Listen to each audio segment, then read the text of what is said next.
தலைவலியும் வயிறு வலியும் தனக்கு வந்தால் தான் தெரியும் அப்படிங்கிறது ஒரு பழமொழி. இந்த தலைவலியில் ரொம்ப முக்கியமான ஒரு வகை வலி தான் ஒற்றை தலைவலின்னு சொல்லுவோம், மைக்ரேன் அப்படின்னு சொல்லுவாங்க.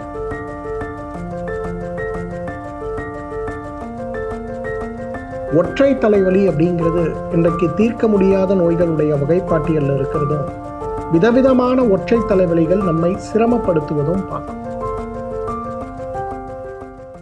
நண்பர்கள், தோழர்கள், நலம் விரும்பிகள் மற்றும் உலகெங்கும் உள்ள தமிழ் உள்ளங்களுக்கு உங்களுடைய வெல்னஸ் குருஜியுடைய அன்பான வணக்கங்கள். ஸ்ரீவர்மாவின் ஆரோக்கியமும் ஆன்மீகமும் அப்படிங்கிற இந்த நிகழ்ச்சியில் மீண்டும் உங்கள் அனைவரையும் சந்திப்பதில் எனக்கு மிகப்பெரிய மகிழ்ச்சி. தலைவலியும் வயிறு வலியும் தனக்கு வந்தால் தான் தெரியும் அப்படிங்கிறது ஒரு பழமொழி. அந்த அளவுக்கு தலைவலி நம்மை பாடாய்படுத்துகின்ற நோய்களில் ஒன்றாக பார்க்கிறோம். இந்த தலைவலியில் ரொம்ப முக்கியமான ஒரு வகை வலி தான் ஒற்றை தலைவலின்னு சொல்லுவோம், மைக்ரேன் அப்படின்னு சொல்லுவாங்க. ஒற்றை தலைவலி அப்படிங்கிறது இன்றைக்கு தீர்க்க முடியாத நோய்களுடைய வகைப்பாட்டியலில் இருக்கிறதும், விதவிதமான ஒற்றை தலைவலிகள் நம்மை சிரமப்படுத்துவதும் பார்க்கும். ஒற்றை தலைவலி அப்படிங்கிறது என்ன?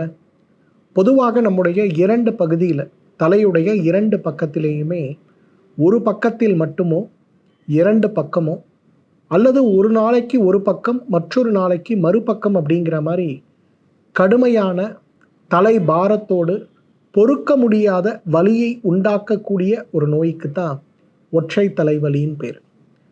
பொதுவாக இந்த ஒற்றை தலைவலி சில மணித்துளிகள், சில மணி நேரங்கள், சில நாட்கள், சில வாரங்கள்னு நம்மை சிரமப்படுத்துவதை பார்க்க முடிகிறது. இன்னும் சிலருக்கு மருந்துகளும் மாத்திரைகளும் இட்டால் மட்டும்தான் தலைவலி குறைகிறது, இல்லை என்றால் மாத கணக்கில் தலைவலியோடு அவதிப்படக்கூடிய ஒரு சூழல் உருவாகி கொண்டிருக்கிறதுன்னு சொல்லக்கூடியவங்க நிறைய பேரை நம்ம பார்க்கணும். தலைவலி ஏற்படும் போது தலை சுற்றலும், கண் பார்வையுடைய குறைபாடுகளும், கண்களில் பார்க்கும்போது ஒளி பார்க்க முடியாத அளவுக்கு கண்களிலிருந்து நீர் வழிந்து ஏற்படக்கூடிய கடுமையான வலிகளும், அதைவிட முக்கியமாக தலை ஒரு கட்டை கொண்டு கட்டி வைத்தது போல இறுக்கத்துடன் கூடி ஏற்படுகின்ற வலிகளும், தலை சுற்றலும், உமட்டலும், வாந்தியும், வயிற்றில் இருக்கக்கூடிய கடைசி துளி பித்தம் வெளிவருகின்ற வரை கடுமையான வாந்தியும், ஆழ்ந்த உறக்கத்திற்கு பிறகு அல்லது மருந்திட்டு உறங்கிய பிறகு தலைவலியுடைய தீவிரம் குறைகின்ற தன்மையும் இன்றைக்கு நிறைய நேரங்களில் நமக்கு ஏற்படுவதை பார்க்கிறோம். இது சார்ந்த சிரமங்கள் அப்படின்னு வரும்போது ஒரு தலைவலிக்கான மருந்தாக ஒரு மாத்திரை சாப்பிடுவதோ அல்லது தலைவலியை சரியான முறையில் குணப்படுத்துவதற்கான முயற்சிகளை நாம் எடுத்துக்கொள்ளாமல் போகும்போது கண் பார்வையுடைய பாதிப்பு, பக்கவாத பாதிப்பு, கண் விழித்திரையில் இரத்த கசிவு, தலையுடைய மூளையுடைய பகுதிகளில் இருக்கக்கூடிய இரத்த கசிவு சார்ந்த சிரமங்கள் நம்முடைய இயக்கத்தையே முழுமையாக நிறுத்திவிடக்கூடிய அளவுக்கு பாதிப்புகளும் ஏற்படுவதை பார்க்கிறோம். அப்போ இந்த தலைவலியை நீக்குவதற்கு நாம் எடுக்க வேண்டிய முயற்சிகளில் முதல் முயற்சியாக இந்த ஒற்றை தலைவலி அப்படின்னா என்னங்கிற ஒரு புரிதல் நமக்கு தேவை. ஒற்றை தலைவலி சமீப காலத்தில் ஏற்படுகின்ற ஒரு நோயாகத்தான் நம்ம பார்க்கிறோம். மிகப்பெரிய தவறு. அர்த்தாவத பேதகம்னு சொல்லக்கூடிய ஒற்றை தலைவலியை பற்றி நிறைய குறிப்புகள் இதிகாசங்களில், புராணங்களில் இருக்கிறத கூட நம்ம பார்க்கிறோம். சபரிமலையில் இருக்கக்கூடிய ஐயப்பன் அவருடைய தாய்க்கு ஏற்பட்ட ஒற்றை தலைவலியை குணமாக்குவதற்காகத்தான் புலிப்பால் கொண்டு வருவதற்காக கானகத்துக்கு சென்றார் அப்படிங்கிற இதிகாச காலத்திலிருந்தே நாம் புரிந்து கொள்ளலாம். தலைவலி, ஒற்றை தலைவலி அப்படிங்கிறது தொன்று தொட்டு மனித குலத்தை பாதித்து வந்திருக்கக்கூடிய ஒரு நோயாகத்தான் நம்ம பார்க்கிறோம். அதிகமான பித்தத்துடைய தாக்கத்தால் ஏற்படுகின்ற, பித்தமும் இரத்தமும் சேர்ந்து ஏற்படுகின்ற ஒரு நோயாக ஆயுர்வேத மருத்துவம் இதை பார்க்கிறது. இது நரம்பு மண்டலங்களையும் உடலுடைய நோய் எதிர்ப்பு சக்திகளையும் உடலுடைய ஹார்மோன் மண்டலங்கள் சொல்லக்கூடிய நாளமிலா சுரப்பிகளை பாதிக்கக்கூடிய மிகப்பெரிய ஒரு நோயாகத்தான் இன்றைக்கு அர்த்தாவத பேதகம்னு சொல்லக்கூடிய ஒற்றை தலைவலியை பற்றி ஆயுர்வேத மருத்துவம் சொல்கிறது. ஒற்றை தலைவலி ஏன் நமக்கு ஒற்றை தலைவலி ஏற்படும் போது நம்ம உடம்பில் ஏற்படுகின்ற அடிப்படை மாற்றங்கள் என்ன? முதலாவது உமட்டலோடு கூடிய வாந்தி அல்லது வாந்தியோடு கூடிய கடுமையான தலைவலி, கண் எரிச்சல், ஒளியை பார்க்க முடியாத அளவுக்கு ஏற்படுகின்ற கண் கூச்சம். இரண்டாவது வெறும் கண்களில் ஏற்படுகின்ற கூச்சம் மட்டுமல்ல, சுற்றி இருக்கக்கூடிய அந்த சத்தங்களிலிருந்து நமக்கு ஏற்படக்கூடிய வலி, லேசாக யாராவது உரக்க பேசினாலோ அல்லது ஒரு தொலைபேசி அல்லது தொலைக்காட்சியிலிருந்து வரக்கூடிய சத்தம் அதிகமானாலோ உடனே கடுமையான வலிகள் ஏற்படுவதை பார்க்க முடியும். காதுகளில் ஏற்படுகின்ற இரைச்சல், ஊம்னு ஒரு புல்லாங்குழல் ஊதுவது போல ஏற்படுகின்ற இரைச்சலிலிருந்து கடுமையான வலி, பேசுவதோ அல்லது பார்ப்பதோ அல்லது சுற்றி இருக்கக்கூடியவர்கள் பேசுவதோ கேட்க முடியாமல், நினைவை ஒருங்கிணைக்க முடியாமல் சிரமப்படுவது, கடுமையான கோபம், கடுமையான ஒரு உளைச்சல், கடுமையான எதிர்மறை எண்ணங்களோடு மனதில் இருக்கக்கூடிய நிலை மாறிக்கொண்டே இருக்கக்கூடிய ஒரு சூழல். இவை அனைத்துக்கும் மேலாக நம்ம உடம்பில் இருக்கக்கூடிய நோய் தீராத நோயாக இருக்கிறதான்னு சொல்லக்கூடிய கடுமையான மன உளைச்சலோடு இருக்கக்கூடிய ஒரு டிப்ரெசிவ் ஸ்டேட்டுக்கு நம்ம போகக்கூடிய அளவுக்கு ஒரு மாற்றம். இவை அனைத்துமே நமக்கு தலைவலி, ஒற்றை தலைவலியாக ஏற்படும் போது ஏற்படுகின்ற பொதுவான அறிகுறிகளாக நம்ம பார்க்கிறோம். இந்த ஒற்றை தலைவலியுடைய வகைகள் அப்படின்னு பார்த்தோம்னா, முதல்ல நம்ம பார்க்கக்கூடியது கிளாசிக் மைக்ரேன், இரண்டாவது காமன் மைக்ரேன்னு சொல்லுவோம். இந்த கிளாசிக் மைக்ரேன் அப்படிங்கிறத மைக்ரேன் வித் ஆரா அப்படிம்போம். அதாவது இந்த தலைவலி ஏற்படும் போது அதற்கென்றே தலையை சுற்றி கண்களை சுற்றி கடுமையான கூச்சத்தோடு ஏற்படக்கூடிய ஒரு வகையான தலைவலி. சூரிய உதயத்தின் போது ஆரம்பிக்கின்ற இந்த தலைவலி நேரம் செல்ல செல்ல மிக அதிகமாகி கடுமையான உமட்டல், வாந்தி, தலை சுற்றல், மயக்கம், வெறும் வயிற்றிலிருந்து பித்தம் மட்டும் வெளியேறுகின்ற ஒரு சூழலை உருவாக்கி நம்மை சிரமப்படுத்துவதை பார்க்க முடியும். இது கிளாசிக் மைக்ரேன் அப்படின்னு சொல்லுவோம். காமன் மைக்ரேன் அப்படின்னு சொல்லக்கூடியது சாதாரணமாக ஏற்படுகின்ற ஒற்றை தலைவலி.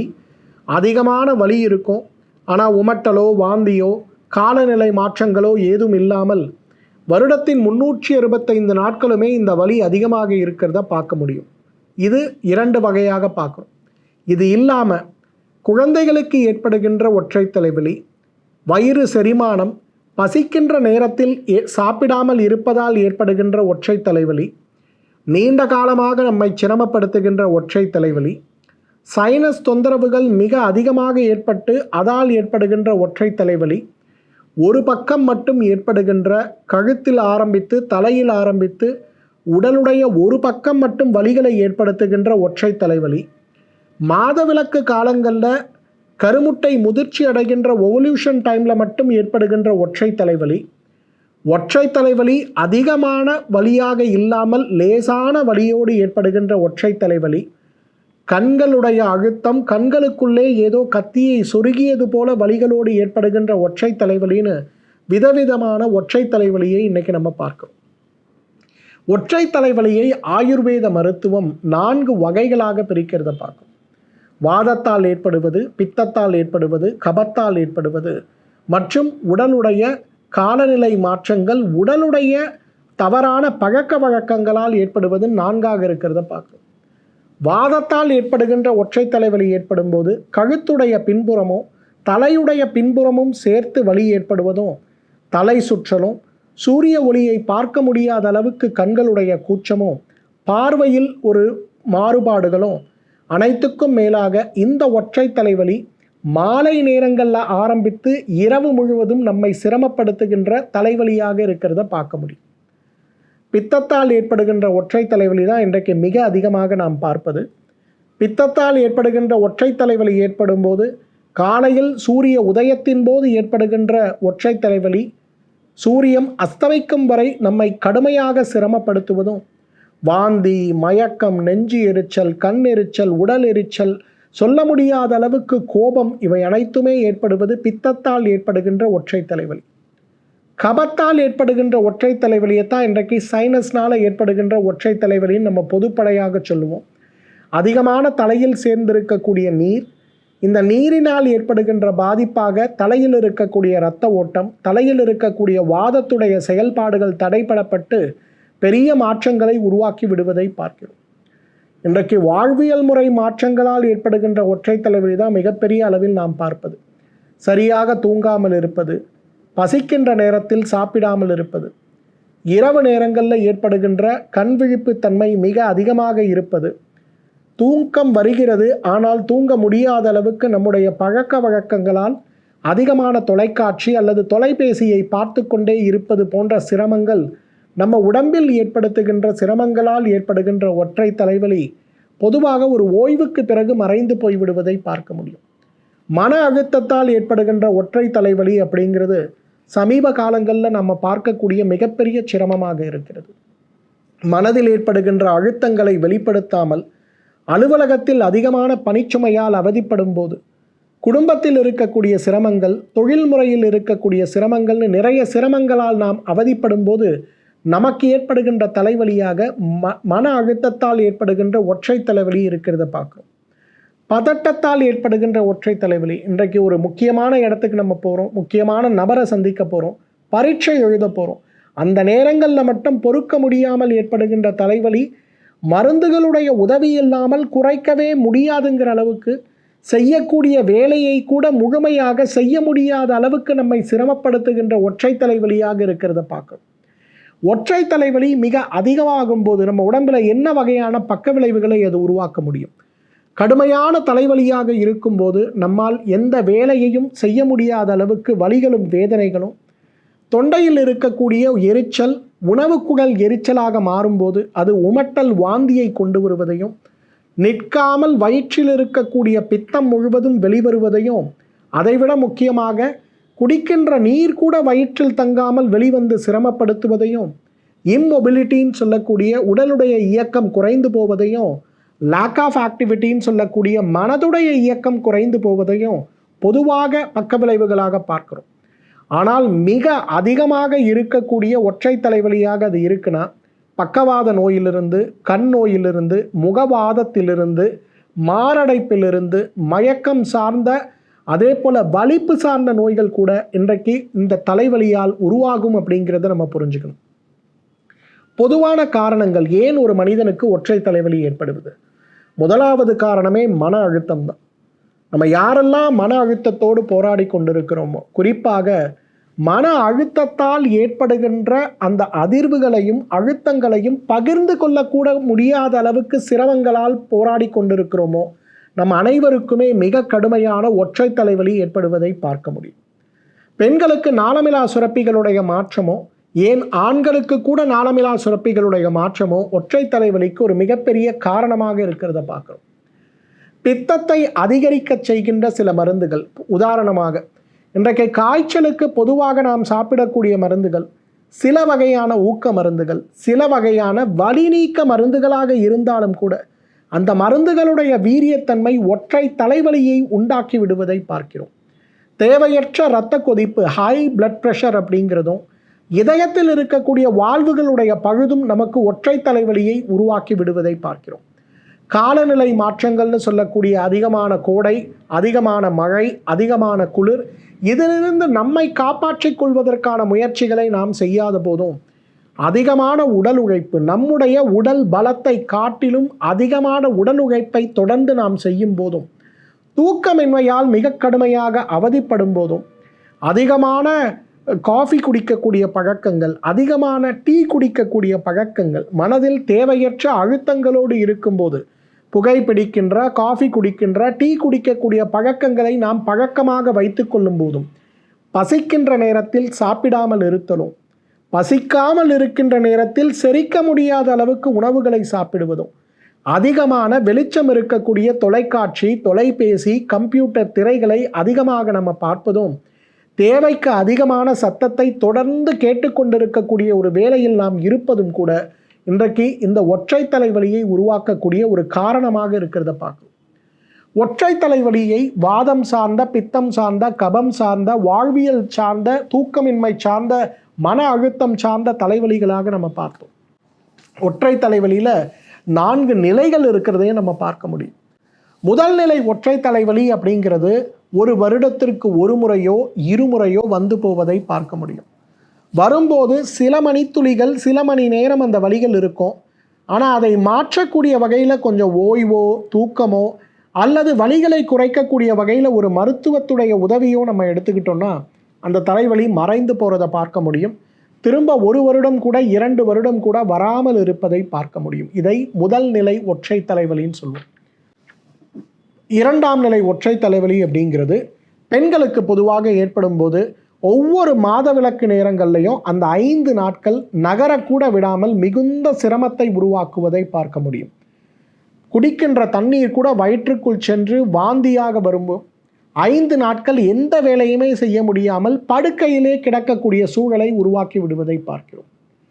மூன்றாவது ஒற்றை தலைவலி அப்படிங்கிறது, மூன்றாவது நிலைங்கிறது தினசரி காலையில் ஆரம்பித்து அந்த பித்தத்தை வாந்தியாக எடுக்கின்ற வரை நம்மை சிரமப்படுத்தி, குறைந்தது வாரத்திற்கு ஒரு முறையாவது சிரமப்படுத்தி, வலியை குறைக்கக்கூடிய வலி மாத்திரைகளை காலையில் எடுத்தால் மட்டும்தான் கட்டுப்பாடில் இருப்பது போல ஒரு சிரமத்தை உருவாக்கி விடுவதை பார்க்க முடியும். இது மூன்றாம் நிலை. நான்காம் நிலை ஒற்றை தலைவலிங்கிறது இணை துணை நோய்களை உருவாக்கியிருக்கும். டிப்ரெஷன் இருக்கும், தூக்கமின்மை இருக்கும், பசியின்மை இருக்கும், உடல் எடை குறைந்து போயிருக்கும், மனநிலை பாதித்திருக்கும். மனநிலை பாதித்திருப்பதுன்னா அதிகமான மன அழுத்தத்தோடு இருக்கின்ற நிலையாக இருந்து கொண்டே இருக்கிறத பார்ப்போம். இது நான்காம் நிலை ஒற்றை தலைவலின்னு சொல்லுவோம்.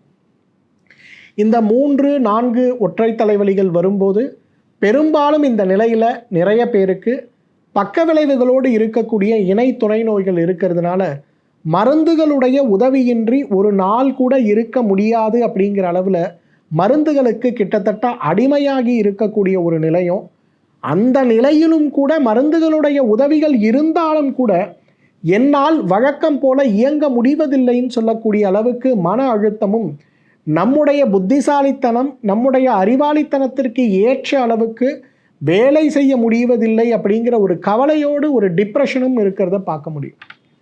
இந்த நோய்களை எவ்வாறு குணப்படுத்த முடியும் அப்படின்னு பார்த்தோம்னா, ஆயுர்வேத மருத்துவம் இந்த முதல் 2 நிலையில் இருக்கக்கூடிய ஒற்றை தலைவலிக்கு சமண சிகிச்சையையும், 3 மற்றும் 4ஆம் நிலையில் இருக்கக்கூடிய ஒற்றை தலைவலிக்கு சோதன மற்றும் காயகல்ப சிகிச்சையும் கொடுக்கறத நம்ம பார்க்க முடியும்.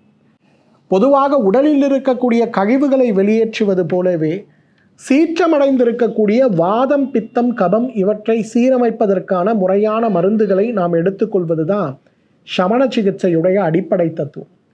ஒரு 2 வருடம் அல்லது 3 வருடம் நமக்கு இந்த நோயுடைய தன்மை இருக்குது அப்படின்னா, முதல்ல சமண சிகிச்சைக்கான ஒரு முக்கியத்துவத்தை கொடுத்து சீற்றமடைந்திருக்கக்கூடிய வாதம், சீற்றமடைந்திருக்கக்கூடிய பித்தம், சமநிலை அற்று இருக்கக்கூடிய கபம், இதை உடலிலிருந்து வெளியேற்றுவதற்கான முயற்சிகளை நாம் மேற்கொள்ள வேண்டும். என்ன வகையான உணவுகளை சாப்பிடலாம்? வாழைப்பழம், ஆப்பிள், மாதுளை பழத்தை உணவில் நன்றாக சேர்க்கலாம். கேரட்டு, தக்காளி, பிராக்கோலி, இனிப்பு பொட்டேட்டோன்னு சொல்லக்கூடிய சிறு வகையான உருளைக்கிழங்கு, கீரை வகைகள், இஞ்சி சார்ந்த உணவுகளை எடுத்துக்கொள்ளலாம். உலர்ந்த பழங்களில் பூசணி விதையையும் சியா விதைகளையும் எள்ளையும் நாம் எடுத்துக்கொள்ளலாம்.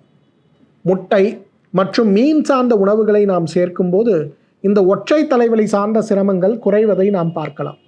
எந்தெந்த உணவுகளை நாம் சாப்பிடக்கூடாது? புளிப்பு சுவை இருக்கக்கூடிய உணவுகள், புளிப்பு சுவை இருக்கக்கூடிய பழங்கள், செயற்கை இனிப்பு சேர்க்கப்பட்ட உணவுகள், பதப்படுத்தப்பட்ட உணவுகள், எண்ணெயில் பொரித்து வறுக்கப்பட்ட உணவுகள், குடி பழக்கம் உண்டாக்கக்கூடிய ஆல்கஹால் சார்ந்த உணவுகள், அதிகமான கெஃபின் சேர்க்கப்பட்ட உணவுகள், எண்ணெயிலேயே வறுத்து பொரித்து எடுக்கப்படுகின்ற உணவுகள், இரவு நேரங்களில் அசைவ உணவுகளையும் இரவு நேரங்களில் தயிர் சார்ந்த உணவுகளையும் தவிர்ப்பது அப்படிங்கிறது ரொம்ப நல்லது. வாத உடலமைப்பை சார்ந்தவர்கள் குறைந்தது 2 லிட்டர் அளவுக்கு வெந்நீரையும், பித்த உடலமைப்பை சார்ந்தவர்கள் குறைந்தது 2 லிட்டர் அளவுக்கு தண்ணீரையும், கப உடலமைப்பை சார்ந்தவர்கள் குறைந்தது 2 லிட்டர் அளவுக்கு வெந்நீரையும் எடுத்துக்கொள்வது ரொம்ப ரொம்ப முக்கியம். சமண சிகிச்சையா, சோதன சிகிச்சையா, காயகல்ப சிகிச்சையாங்கிற ஒரு ஒருங்கிணைந்த முயற்சியை நம்மால் பின்பற்ற முடியுமேயாயின் நம்மாலும் ஆயுள் முழுவதும் ஆரோக்கியமாக வாழ்ந்திட முடியும். மீண்டும் மற்றொரு ஆரோக்கிய குறிப்போடு உங்களை சந்திக்கிறேன். அதுவரை உங்களிடமிருந்து விடைபெறுவது உங்களுடைய வெல்னஸ் குருஜி. நன்றி, வணக்கம். ஸ்ரீ வர்மா ஆயுர்வேதா சிறப்பு சிகிச்சைகள். அல்சர், செரிமான கோளாறுகள், இரத்த சோகை, உயர் இரத்த அழுத்தம், அதீத கொழுப்பு, வெரிகோஸ் வெயின், உடற்பருமன், உடல் பலவீனம், தோல் நோய்கள், மூட்டு தேய்மானம், தண்டுவட பிரச்சனைகள், முடக்குவாதம், கீழ்வாதம், பக்கவாதம், நோய் எதிர்ப்பு சக்தியை அதிகரிக்க, புற்றுநோய், மூலம், பௌத்திரம், மாதவிடாய் கோளாறுகள், குழந்தையின்மை, பாலின கோளாறுகள், சிறுநீரக கல், சிறுநீரக செயலிழப்பு, நீரிழிவு நோய், கொழுப்பு கல்லீரல், இதய நோய்கள், தைராய்டு, ஆஸ்துமா, ஒற்றை தலைவலி, சைனஸ், ஞாபக மறதி, மன அழுத்தம், முடி உதிர்தல் மற்றும் வாத பித்த கப நோய்களிலிருந்து விடுபட்டு ஆயுள் முழுவதும் ஆரோக்கியம் பெற்றிட ஆச்சார்யா டாக்டர் ஸ்ரீவர்மா அவர்களிடமும் வெல்னஸ் குருஜி அவர்களிடமும் நேரடியாக பயிற்சியும் ஆசியும் பெற்ற doctor Hemala Tiruvallur, doctor Sowmiya Ambattur, doctor Revathi Kodambakkam, doctor Jayarupa Manapakkam, doctor Mangaiyarkarasi Velachery, doctor Jayakanthan Pondicherry, doctor Subashini Tiruvannamalai, doctor Saraswathi Salem, doctor Sharmila Trichy, doctor Maria Christina Thanjavur, doctor Malathi Coimbatore, doctor Lalitha Madurai, doctor Jebashin Nagercoil, Hosur doctor Sandhya, doctor Amrutha Bangalore, doctor Navneet Hyderabad, doctor Siddharth Mumbai. பட்டப்படிப்பு மற்றும் பட்ட மேற்படிப்பு முடித்த மருத்துவர்களை தமிழகம் முழுவதும் ஒவ்வொரு வாரமும் வெள்ளி, சனி, ஞாயிறு ஆகிய தினங்களில் சிறப்பு மருத்துவ முகாமில் சந்தித்து சிகிச்சை பெறலாம். ஆறறிவை மிஞ்சிய பேரறிவு. யாகமின்றி யோகம் தரும் யோகக்கலை. ஒழுங்கற்ற உணவிற்கு ஆரோக்கியமே விலை. அதற்கு உணவையே மருந்தாக்குவது ஒரு கலை. இயற்கை அன்னை நம் மீது கொண்ட நேசம் இனி நம் இல்லங்களில் வீசப்போகிறது மூலிகையின் வாசம். நமது ஆன்மாவை நாமே தரிசிப்பது பெரும் பேறு. அதற்கு ஆன்மீகம் என்பது பேரு. தேவை தியானம் பற்றிய ஞானம். ஒவ்வொன்றும் பல்லாயிரம் ஆண்டுகள் பழமையானது, இன்றும் கூட புதுமையானது. காலம் காலமாக மறைக்கப்பட்ட பொக்கிஷங்களை அள்ளி அள்ளி நமக்கென வழங்க வருகிறார் ஒரு விடிவெள்ளி. ஆச்சாரியா டாக்டர் ஸ்ரீவர்மா. வாழ்க்கையில் நாம் கரை சேர, நம் கனவுகள் அனைத்தும் ஈடேற, தீரா நோய்கள் என்னும் தீயை அணைக்க வருகிறார் நம் உடலையும் மனதையும் ஒருங்கிணைக்க. இவர் அறிவையும் ஞானத்தையும் தேடி தேடி சேர்க்கவில்லை தனக்காக, அத்தனையும் வாரி வழங்க வருகிறார் நமக்காக. இது ஆரோக்கிய வாழ்வின் அடிநாதம். ஆயுள் தரும் ஆயுர்வேதம். டாக்டர் வர்மாஸ் ஆரோக்கியமும் ஆன்மீகமும்.